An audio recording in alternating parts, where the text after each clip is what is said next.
रायगडच्या कानाकोपऱ्यातील प्रत्येक घडामोड, सत्याचा शोध, जनतेचा आवाज. आता बातम्या सर्वात आधी, सर्वात वेगाने आणि सर्वात विश्वासार्ह पद्धतीने.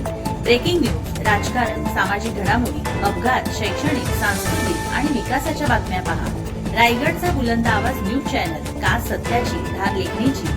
आपल्या हक्काचे न्यूज चॅनल, रायगडचा बुलंद आवाज न्यूज चॅनल. लाईक करा, शेअर करा आणि सबस्क्राईब करा.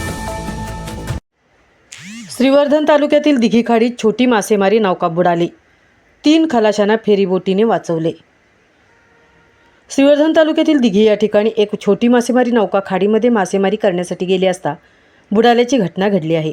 दिघी ते राजपुरी आगरदंडा या परिसरामध्ये मोठी दिघीखाडी आहे आणि सध्या समुद्रातील मासेमारीला बंदी असल्यामुळे काही गरीब मच्छीमार खाडीमध्ये आपली छोटी नौका टाकून काही मच्छी मिळेल का हे पाहत असतात.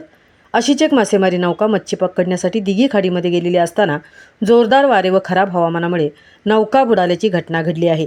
सदर नौकेवरती 3 खलाशी होते. ते पाण्यामध्ये पोहत असलेले दिघी आगरदंडा फेरीबोट चालकाने पाहिले व त्याने फेरीबोट फिरवून त्या तिघांनाही वाचवण्यात यश मिळाले आहे. नौका बुडाल्यानंतर त्या नौकेवरील खलाशी बराच वेळ पाण्यात पोहत होते. त्यातील एका खलाशाने लाल कान टोपी घातलेली होती. सदर लाल कान टोपीमुळे पोहणारे खलाशी फेरीबोट चालकाच्या लक्षात आले.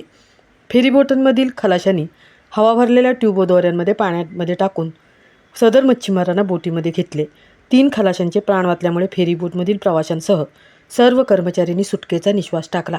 सध्या सर्वत्र जोरदार अतिवृष्टी होत आहे व सोसाट्याचे वारे देखील सुटत आहेत. अशावेळी मच्छीमारांनी मच्छीमारी करण्यासाठी जाऊ नये.